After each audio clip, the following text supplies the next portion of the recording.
Salut tout le monde, j'espère que vous allez bien. Donc aujourd'hui, on se retrouve pour un nouveau récap de trades. Je vais passer trois trades que j'ai pris durant les derniers jours, depuis hier soir environ. J'ai pris trois trades, j'en ai un qui est toujours en train d'être encore sous le marché, donc sur le FIDA. Et après ça, sinon, j'ai pris un trade sur Ethereum et PP. Donc sur le FIDA, c'est plutôt un swing. Et sinon, je vais vous montrer le trade que j'ai pris sur Ethereum et PP ce matin. Donc, j'ai fait une petite erreur sur PP, donc je vais vous montrer ça. Et sinon, également, juste avant de commencer, si jamais ça vous intéresse d'aller voir vraiment toutes mes trades, en gros, j'ai un Notion juste là, que j'ai partagé sur mon compte Twitter. Et en gros, par exemple, pour les trades sur la crypto, vous allez juste dans Trade ici. Et vous pouvez voir genre toutes les trades que j'ai fait depuis le début décembre. Donc ici, on peut voir toutes les trades que j'ai pris. Également, pour le retrouver, c'est juste sur mon Twitter aussi. C'est juste à cliquer sur le lien qu'il y a là et vous pouvez aller voir toutes les trades que j'ai pris. Donc, si jamais ça vous intéresse, vous pouvez aller juste justement sur Twitter et aller peser là-dessus. Et sinon, pour ce qui est du récap de trade, donc, en gros, sur Ethereum, on peut le replay ici jusqu'à là environ. Donc, c'était dans cette distribution-là ici. Si vous la voyez, ici, on a le 1, le 2 et le 3. Donc, je vais aller vous montrer plus en détail. Mais ici, en time frame, qu'est-ce qu'on a? C'est que sur Ethereum, on est dans un grand range ici, entre le low qu'on a ici et le high qu'on a là.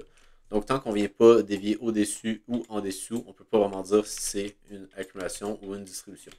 Donc ça, c'est à noter. Également, notre high ici, ça serait le high qui viendrait faire un changement de la structure, vu que ici, notre structure, elle est comme ça.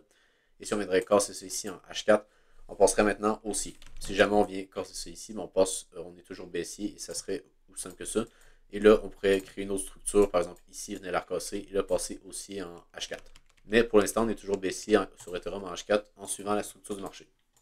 Également, en H12, si on vient en H12 ici, on a une structure qui est comme ça ici. Tac, tac. Et après ça, on vient faire un niveau plus bas ici. Et on vient passer baissier. Donc, ça fait plus de sens de distribuer ici. Donc, de venir chercher le range high qui est là pour distribuer et après ça, faire des plus bas. Et potentiellement, après ça, venir accumuler dans cette région-là. Et après ça, venir faire des plus hauts. Donc, c'est pas mal ça mon plan général sur Ethereum. Et l'idée, c'est ça. C'était juste de jouer pour le trade que je vous montrais. C'était juste de jouer le fait qu'on était ici sur la dernière supply du range. Donc ici, on avait une supply qui s'était créée juste là quand on était venu faire le premier top ici. Donc le dernier mouvement haussier avant le mouvement baissier. C'était vraiment la dernière supply, on était revenu dedans, on avait distribué juste là. Et après ça, on était venu faire des plus bas. Donc après ça, la dernière supply qui restait, si on zoome en genre 30 minutes ou 15 minutes même peut-être, c'était vraiment en gros le dernier mouvement haussier avant le mouvement baissier qui était en même temps revenu dans ce supply-là ici. Donc vraiment, c'était la dernière supply de tout le haut du range. Il n'y avait pas d'autre supply à venir mitigate. Donc je pense que c'était genre 15 minutes ici qu'on avait notre supply, ouais, juste là. C'est vraiment parfait, là, le dernier mouvement haussier avant le mouvement baissier. Donc qu'est-ce qu'on peut s'attendre? C'est à une distribution dans cette région-là. Donc soit comme ça ici, pour faire les trois tables comme ça. Première déviation qui serait là, deuxième ici. Et on vient casser la structure pour faire des plus bas. Ou sinon, ça serait également un lower high. Donc on pourrait faire quelque chose comme ça ici. Pour après ça faire des plus bas. Donc là, qu'est-ce qu'on a eu? On peut aller voir justement quand on est arrivé dans ce supply-là. Donc c'était même pas celle-là ici. Donc ça veut dire que c'était celle-là. Ah oui, ok, c'est bon. Je viens de me souvenir. Donc ici, en gros, on avait deux supplies. Donc quand j'ai pris le trade, c'était celle-là un petit peu plus bas qu'on avait ici. Donc celle-là ici, le dernier mouvement aussi avant le mouvement baissier. Donc c'était celle-là ici. Mais bon, c'est pas si grave, ça reste qu'on a eu également une réaction là. Mais ouais, c'est ça. C'était pas la supply la plus pertinente, celle-là que j'ai pris mon trade, mais c'était comme correct. Donc c'est ça. Ici, on était en 5M et en gros, on est venu dans la supply juste là. Donc je peux la mettre ici. On est même venu juste sur la liquidité, juste au-dessus. Mais en général, c'est ça. On était dans une zone qu'on pouvait s'attendre à une distribution. Et là, qu'est-ce qu'on peut voir? Parce qu'on avait justement une très très belle distribution. Si on prend notre high ici jusqu'à le low qu'on a là, on peut voir qu'ici, on a une distribution avec la première, le premier high qui est là du range. Donc, quand on est haussier, on tire notre range du high jusqu'au low. Après ça, on a eu notre première déviation ici. Après ça, on étend notre range jusqu'à la première déviation. Après ça, on a notre deuxième déviation juste là. Et après ça, en 1 minute, et même en 2 minutes ici, on l'avait également en 2 minutes. Juste là, on a eu notre changement de la structure.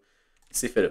Donc, la seule chose, c'est que vu que c'était vraiment juste une mèche ici, donc on peut voir que c'était vraiment juste un gros mouvement agressif qui est venu casser la structure. Je voulais un petit peu plus que ça parce que ça pouvait juste être qu'on revienne dans la dimension qu'on avait là, juste là, pour après ça faire des plus hauts. Donc, ça pourrait être juste de l'inducement ici, vu que on n'a pas eu vraiment une chandelle baissière comme ça ici. on est juste venu swap pour après ça rebondir un peu. Donc qu'est-ce que je voulais, c'était un niveau plus bas ici. Et là, on pouvait vraiment confirmer qu'on allait venir chercher ça ici un peu plus bas. Donc c'était pas mal ça l'idée du côté de ce trade-là. Et en gros également, on avait, si on regarde ici, les volumes profile, quand on était à peu près là, ben, on avait le volume profile ici. Donc si on venait clôturer en dedans du volume profile, on pouvait s'attendre à une rotation jusque là. Puis après ça, même une rotation jusqu'à l'extrémité du range. Donc qu'est-ce que j'ai fait, c'est que j'ai pris un short avec une entrée ici, avec un stop loss au-dessus de ce high-là. Parce qu'il n'y a pas vraiment de moyen qu'on revienne au-dessus de ça, vu qu'on était déjà revenu dans la supply qu'on avait là. Donc vraiment, ici, il y avait pas vraiment, ça faisait pas vraiment de sens qu'on revienne au-dessus de ça. Et après ça, qu'est-ce qu'on est venu faire? On est bien venu dump et j'ai pris mes profits, pas sur le range low qu'on avait là, parce que ben, ça faisait 2,45, mais je voulais un peu plus. Donc ici, j'ai pris mes profits, j'ai pris 80% de mes profits sur la dividende qu'on avait juste là. Donc ici, et j'ai laissé 20% des profits pour le cas où est-ce qu'on, ben, en gros, ici c'était le cas où est-ce qu'on était dans cette distribution-là à l'intérieur de ce grand range ici, donc le grand range que je parlais au début. Ben, j'ai laissé 20% dans le cas où est-ce qu'on allait être sur cette distribution-là ici et qu'on fasse des plus bas. Donc ma target finale était là, mais après ça on peut voir qu'il restait la supply au-dessus comme que je parlais au début, que je m'étais trompé, je pensais que c'était dans celle-là que j'étais rentré en short, mais non c'est ça, c'était celle-là qui restait à venir mitigate. Et ben c'est ça, on est venu après ça, on est venu ici, on est venu chercher la target de la distribution, ma première target, et après ça, boum, on est venu faire des plus hauts. Donc j'ai pris 80% de mes profits ici, et le dernier bout de ma position était jusqu'au 3303$, qui était mon TP final. Mais bon, c'était quand même un très très bon trade. Donc j'ai fait au total, sur ce trade-là, j'ai fait à peu près 2 heures de profit. Et donc ouais, c'est pas mal ça sur le trade sur Ethereum. Et sinon, sur le trade sur le PP, j'ai fait une petite erreur, je vais vous montrer c'était quoi. Donc en gros, si vous ne savez pas, sur le PP, j'ai un billet qui est assez baissier en ce moment. Juste avec mon système de trading, je pense pas que ça va arriver vu que ben, le restant du marché semble assez bullish, mais juste en vraiment respectant mon système de trading ici, on est sur une distribution avec le premier high qu'on a là, le deuxième ici et le troisième qu'on a là. Et après ça également, on peut voir qu'on est venu faire un changement de la structure ici, donc on a le boss, parce qu'ici notre structure, on a un high, un low et un higher high, puis après ça on va faire un niveau plus bas, donc ici on a un changement de la structure qui devrait après ça mener à un plus bas par la suite. Donc en respectant mon système de trading, ben, je sais qu'ici, on devrait avoir un niveau plus bas. Donc, on vient de chercher le low qu'on a ici et revenir dans cette région-là sur le PP. Donc, l'idée, ben, c'était de prendre un short pour venir chercher cette région-là. Et après ça, en analysant en plus petit time frame, par exemple en 4 heures, on pouvait se rendre compte qu'on avait un range ici et on avait le point of control du range juste là sur cette super-là qui était vraiment très très pertinente. Donc, en gros, ici, qu'est-ce qu'on pouvait s'attendre quand on était dans cette région-là? Ben, c'était de revenir là-dedans, de venir faire un pullback, et après ça, de réintégrer ce range-là, et là, après ça, on pouvait s'attendre à venir faire des plus bas. Donc, c'était l'idée sur le PP. En gros, ben, pour avoir ça, il faut avoir une distribution. Donc, on a notre premier high ici, on tient notre range du high jusqu'au low.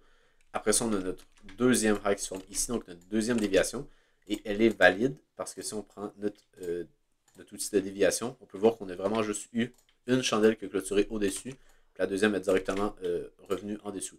Donc, au niveau de la déviation, on est correct. C'est une déviation qui est correcte à prendre en compte. Donc, si on est vraiment sur un range avec une déviation là, on peut s'attendre à un lower high pour après se faire des plus bas.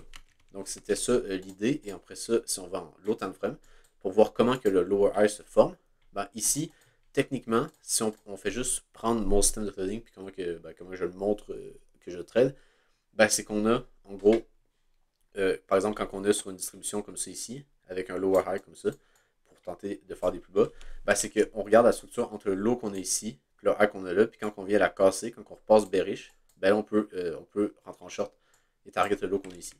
Donc ici, par exemple, qu'est-ce qu'on avait qui a fait qu'en gros, j'ai pas rentré en short comme ça ici, avec un stop loss au-dessus du high, parce qu'on avait une structure qui était, ben ici, peu importe, à peu près comme ça.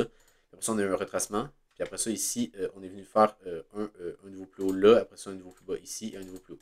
Donc, notre structure, elle était comme ça ici. On pouvait s'attendre à ce qu'on vienne, quand on vient casser ça, ben, qu'on vienne faire des plus bas. Et même, je pense que ici, avec la mèche qu'on a là, mais je crois que ça dépend des exchanges. Je crois qu'il y a des mèches qu'on est revenu, qu'on était à peu près là, donc ça faisait un niveau plus haut. Donc, en tout cas, ma structure ici, elle était juste là avec un plus bas qui se faisait ici. Donc, techniquement, on est bearish en ce moment sur le PP Et ben, d'après le système de trading, on peut s'attendre à ce qu'on revienne jusqu'à là. Donc ça, c'était le trade qu'on aurait pu prendre, qui aurait été à peu près 5 heures de gain. Mais en gros, qu'est-ce que j'ai vu après ça en low time frame, c'était que on formait également un range pour notre troisième tape, donc notre lower high, pour faire des plus bas. Ici, on a formé un range avec justement ici ben, un high qu'on a là et un low qu'on a ici. Donc après ça, on peut regarder qu'on a fait une première déviation qui est ici, qui est assez petite, et après ça, une deuxième qui est là, qui est revenue dans la dernière supply. Juste là, ici, en 15 minutes, par exemple, on peut très très bien le voir. Il n'y a pas vraiment de supply au-dessus. Fait que le prix, ça ferait pas vraiment de sens qu'il revienne au-dessus du high qu'on a là. Donc c'est pour ça que je prends en compte la déviation qu'on a là. Même si elle est très petite, ça reste que le prix ne devrait pas revenir au-dessus de ça. Et après ça, qu'est-ce qu'on peut voir, c'est que c'est ça. C'est vraiment une distribution dans une plus grande distribution. Donc ici, qu'est-ce que j'ai fait? Et l'erreur que j'ai fait, c'est qu'en gros, j'aurais dû simplement rentrer en short quand on vient casser la structure ici. Donc juste là. Et après ça, avec un stop loss au-dessus du high qu'on avait ici. Parce qu'en gros, je peux raffiner mon stop loss quand on a toutes les order blocks, même en une minute, qui ont été mitigate. On peut voir qu'ici, l'order block 1 minute a été mitigate. Donc je peux mettre mon stop loss ici. Mais en gros, ce que j'ai fait, puis que j'ai essayé d'un petit peu trop raffiner mon trade, ben, c'est que ici, j'ai tenté de shorter comme ça, avec un stop loss avec le high qu'on avait ici. Donc en gros, j'ai essayé d'avoir un stop loss plus serré, mais puis en même temps, c'est ça, c'est que c'était techniquement valide, vu que ici, le dernier order block qu'il y avait ici était mitigate. Mais ouais, ici, juste en respectant juste la distribution de week-off qu'on avait là, on devrait mettre notre stop loss ici. Donc même si je sortais là, par exemple, il aurait fallu que je le mette là. Et après ça, target premièrement ici, donc ça aurait fait 2 heures. C'est sûr que pour le moment, on n'est pas encore là. Mais ça semble quand même assez baissier. On peut clairement voir la structure ici qui est baissière. Donc ici, on est juste venu faire une inducement au New York Open et on a fait des plus bas. Donc ça, il faut vraiment que je fasse attention de bien mettre mon stop loss au-dessus du high qu'on a là. Et après ça, on aurait pu target assez bas. Ici, on était sur un énorme trade là, à genre 11 heures. Puis ça, c'était juste pour la distribution que je vous parle ici. Donc ici. Mais après ça, si cette distribution-là est effectuée, c'est qu'on pourrait avoir un autre trade qui est encore plus grand puis qui revient là-dedans. Donc ici, on pouvait très bien avoir un énorme trade sur PP. Mais bon, c'est ça, j'ai fait l'erreur ici de pas mettre mon stop loss au bon endroit. Donc c'est pas plus grave que ça, je vais juste pas refaire cette erreur-là. Je vais pas venir me faire ça comme ça. Et même on peut voir ici, en 3 minutes, justement, on est revenu. J'avais pas vu, mais on est revenu parfaitement là-dedans. Donc ouais, vraiment ici, mon stop loss aurait dû être au-dessus du high qui est là. Et pas celui-là ici. Mais en gros, j'avais juste regardé en 1 minute. Et j'avais pas vu que ici en 3M, on avait un order block qui était juste là. Peut-être même en 5e, on en avait un. Ici, si on regarde en 5e. Ouais, en 5e, il était mitigé. Donc c'était vraiment juste en genre 4 minutes puis 3 minutes. Qui avait vraiment. Ouais, c'était vraiment juste en 3 minutes. Donc c'était assez dur à voir, peut-être en 2 minutes, qu'on l'avait également. Ouais, en 2 minutes. En 2 minutes, il était mitigé ici. Donc le dernier mouvement aussi qu'on a là, on peut voir il était mitigé. Donc c'est vraiment juste en 3 minutes qu'il y avait un order block. On est revenu dedans. Pour après se faire des plus bas, même si en 2 minutes, on peut le voir, il y en a un minuscule là. Donc ouais, c'était vraiment le POI parfait ici. Et c'est ça, j'ai pas mis mon stop loss au bon endroit, j'avais mis ici. Donc je me suis fait stop loss sur ce trade là. Mais bon, c'est pas plus grave que ça. Ça reste que j'ai fait à peu près 2 heures sur Ethereum, puis après ça, j'ai perdu 1 heure sur PP, donc je suis quand même à 1 heure de gain en ce moment. Et sinon, également, un petit peu plus que ça, vu que justement, ici, on a également ce trade-là en swing long. Donc, c'est quand même un assez gros trade qui va sûrement prendre pas mal de temps à se réaliser. Mais en gros, ici, on est sur une accumulation à time frame qui dure depuis 2 ans. Donc, depuis le 10 octobre 2022, donc le 14 novembre 2022 pour être plus précis. Donc ici, on a un gros mouvement haussier. Donc on est baissier en time frame. Donc on tient notre range du low jusqu'au high ici. Après ça, on va faire une déviation. Et ensuite, qu'est-ce qu'on peut voir? C'est qu'on vient, en gros, notre première structure entre la première déviation qu'on a ici et le high qu'on a là. Pour moi, c'est pas celle-là ici, vu que c'est vraiment très très proche du low. Pour moi, c'est vraiment celle-là ici. Donc quand on vient swap ce low-là, ici, ça veut dire qu'on est maintenant on a vraiment une accumulation de confirmés et une target qui est là quand on vient casser la structure. Donc, une fois qu'on vient casser cette structure-là, la target est ici sur le FIDA. Parce qu'on a notre accumulation de confirmés. On est venu swap la liquidité et on est venu faire un nouveau plus haut ici, juste là. Donc, on a notre boss. Donc, on a notre break of structure. Donc, à partir de là, ici, on peut s'attendre à ce qu'on vienne chercher ça. Puis après ça, qu'est-ce qu'on peut voir en daily? C'est qu'on est venu créer une autre accumulation ici qui est vraiment magnifique, avec en gros un low qu'on a ici. On vient tirer notre range du low jusqu'au high, vu qu'on est baissier. Après ça, on va faire première déviation, deuxième déviation et break of structure. Donc, encore une fois, ici, on a un autre break de la structure. Et après ça, qu'est-ce qu'on peut voir? On est venu même étendre encore plus l'accumulation avec un nouveau seuil de liquidité ici et même là. Donc, c'est vraiment magnifique. Ici, on a une très très belle accumulation juste là, qui est dans une plus grande accumulation comme que je vous montrais en weekly. Donc, après ça, qu'est-ce qu'on peut s'attendre? Ben, c'est de venir chercher ce target-là ici, vu qu'on a cette accumulation-là qui est ici, puis venir chercher la target qu'on a là, qui est la plus grande accumulation. Donc, ici, on parle quand même de 70 heures, si jamais je prends ce trade-là et qu'il fonctionne. Donc, cette idée-là. Et en gros, ici, qu'est-ce qu'on peut voir? C'est qu'on est même eu, ici, on pouvait très bien juste pump et venir chercher des plus hauts directement. Mais qu'est-ce qu'on peut voir? C'est qu'on a eu le retracement ici. Et c'est vraiment intéressant parce qu'on est revenu dans la demand weekly qu'on a là, donc le dernier mouvement baissier avant le mouvement haussier. On est venu swap juste un petit peu en dessous, mais c'est pas si grave que ça. Et après ça, qu'est-ce qu'on peut voir en H4? Ben, c'est comme toutes les autres altcoins qu'on avait. Ben, on a un low et un high qui sont pas swap. Et après ça, en interne ici, on a une accumulation qui est juste magnifique, avec plein de liquidités au nord juste là. Et même également, qu'est-ce que je viens de voir, c'est qu'on a notre boss ici. Donc techniquement, sur le FIDA en 4 heures, on est maintenant haussier. Donc ça également, c'est très très bien. Donc là, après ça, qu'est-ce qu'on peut voir, c'est que justement, on crée cette accumulation-là, qui est dans la plus grande accumulation daily, qui est dans la plus grande accumulation weekly. Donc on a vraiment une énorme fractalité ici, une énorme confluence haussière. Et après ça, je suis rentré sur le break of structure ici. J'avais pas vu le break of structure qui était là, mais je l'ai vu là, donc je suis rentré ici. Et la target, c'est vraiment très très élevé, donc on peut très très bien faire un énorme trade là-dessus. Je vais prendre des profits ici, peut-être, je ne sais pas exactement encore comment, j'ai pas encore mis mon ordre de TP, mais peut-être 50%. Je vais voir qu'est-ce que ça va donner quand on va commencer à remonter. Et après ce dernier TP qui serait là pour un énorme mouvement. Et en gros, le plan, c'est que au lieu de prendre des profits ici, vu que c'est juste la petite accumulation, je vais juste mettre mon stop loss à break-even une fois qu'on va venir chercher cette région-là. Et après ça, je vais juste laisser le trade rouler. Donc, soit qu'on hit le TP qui est très très élevé ici, ou on se fait stop loss à break-even. Mais vraiment ici, c'est dans ce genre de situation-là où il y a un énorme potentiel. Ça ne sert à rien d'essayer de prendre des profits très très tôt parce qu'on peut avoir un énorme risk-reward si jamais on a raison. Puis ça va arriver souvent qu'on n'aura pas raison, mais quand on va avoir raison, ça va être là qu'on va faire énormément d'argent. Puis en gros, ça me rappelle un peu qu'est-ce qu'on avait sur le XRP juste là. Donc ici, c'était également une énorme accumulation là, qui avait duré plusieurs années quasiment. Ouais, c'était littéralement des années ici. Donc également, c'était une énorme accumulation qui avait duré énormément de temps. Donc ça ici, on avait le range low qui était là. Ben, vu qu'on était aussi dans ce cas-là sur XRP, on peut tirer notre range du high jusqu'au low. On peut voir ici qu'on a un gros mouvement impulsif comme sur ce que je montrais sur le FIDA pour commencer notre range. Donc ici, du high jusqu'au low. Après ça, on vient créer un range. On vient faire même une déviation ici, je viens juste de voir. Donc ici, on avait une déviation. Et en gros, on avait nos trois tapes qui sont ici, la première, la deuxième, la troisième. On revient dans la demande initiale. Puis après ça, on vient swap la liquidité juste là. Et après ça, boum, on explose. Et également, on a également ici une accumulation low time frame qui s'est formée juste là. Donc si on vient en H4 par exemple, on peut voir que ici, on avait ici notre accumulation. Donc on est baissier ici. Donc on tire notre range du low plutôt, jusqu'au high. Et après ça, on vient faire la première déviation ici. On vient swap la liquidité qui était placée tout là ici, en dessous de tous les lots. Après ça, on revient faire une autre tape. On vient swap vraiment la dernière liquidité qu'il y a là, en dessous du lot qu'on a ici, juste là. Donc on vient swap sur sa liquidity. Puis après ça, boum, on a notre accumulation et vraiment une très très grosse expansion avec un énorme trade qu'on a pu prendre là.